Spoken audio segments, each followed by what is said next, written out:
I rented a small cabin deep in the woods because I needed quiet. No neighbors, no cell service. The road disappeared behind the trees so fast, it felt like the forest swallowed it.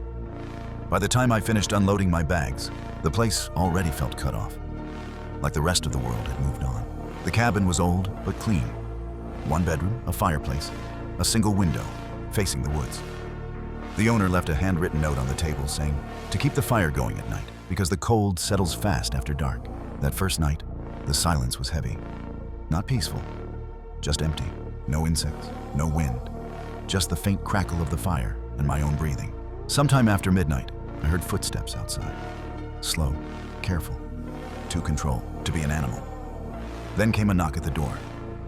When I opened it, a man stood on the porch, about my age, pale, tired looking, dressed like he'd been outside too long.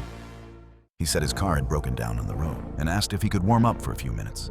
Something about him felt familiar, not comforting, just recognized, like my body knew him before my mind did. I let him in. He sat near the fire but never leaned toward it, never held his hands out. When I asked where his car was, he gestured vaguely toward the trees and said, "I didn't make it very far." The longer we sat there, the colder the cabin felt.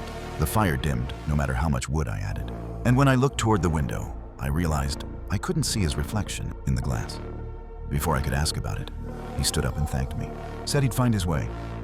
Then he stepped back into the woods. I barely slept after that. The second night, the knocking came again. Same rhythm, same patience. When I opened the door, he was there, standing in the exact same spot, wearing the same clothes, like no time had passed at all. I asked him if he'd found help. He shook his head. "I'm still here," he said. This time, the fire went out the moment he stepped inside. The cabin grew painfully cold. My breath fogged the air, and I noticed something I hadn't before. His boots weren't wet. No snow, no dirt, no tracks on the porch behind him.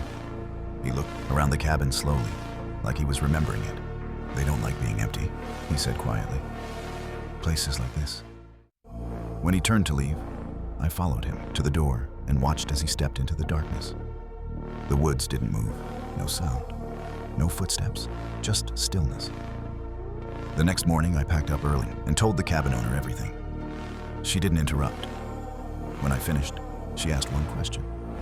"Did he tell you his name?" I told her. She closed her eyes and said, voice shaking, "He froze to death in this cabin during a winter storm 20 years ago."